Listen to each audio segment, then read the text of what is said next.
xibaar yu wér te wóor ca tàng ba abonnez-vous pour ngeen di mën di jot suñuy vidéo. daleen ak jàmm seen chaîne bi di Buzz 221G kii di Pape Ngagne Demba Touré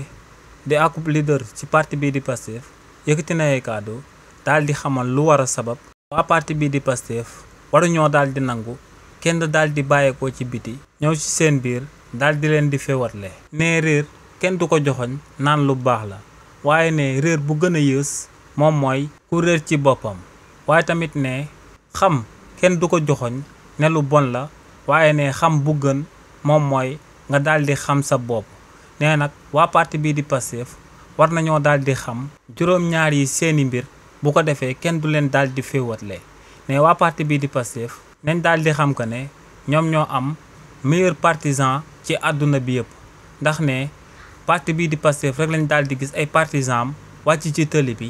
daal di xeex ba ñenn ñi ñàkk seen bakkan pour défendre seeni conviction waaye tamit ne parti bii di Pastef moom mooy parti politique bu gën a mag ci réewu Sénégal te ne li ni mel lu koy firndeel moom mooy structure parti bi nga xam ne dañ koo daal di amal au niveau national ba au niveau international waaye tamit ne démocratie interne bu daal di am ci parti bii di Pastef amul ci beneen parti politique ci réewu Sénégal ne ku nekk day yëkkati ay kàddoom daal di wax lu mu uuteeg ñeneen ñi waaye ne en interne lañ koy daal di réglé ne tamit majorité légitime parti bii di Pastef moom moo ko daal di amee ci réewu Sénégal ak 54% ci élection yu ñu daal di génn ne tamit programme parti bii di Pastef moom moo ko gën a baaxle ci réewu Sénégal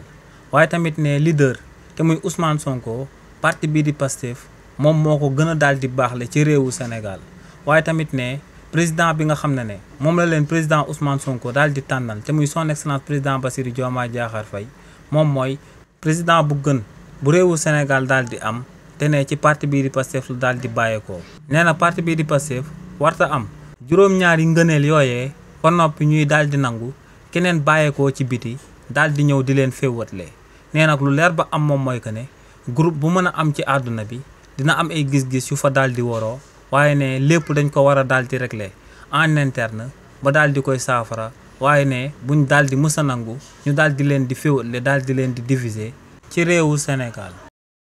xibaar yu wér te wóor ca tàng ba abonnez-vous pour ngeen di mën di jot suñuy vidéo.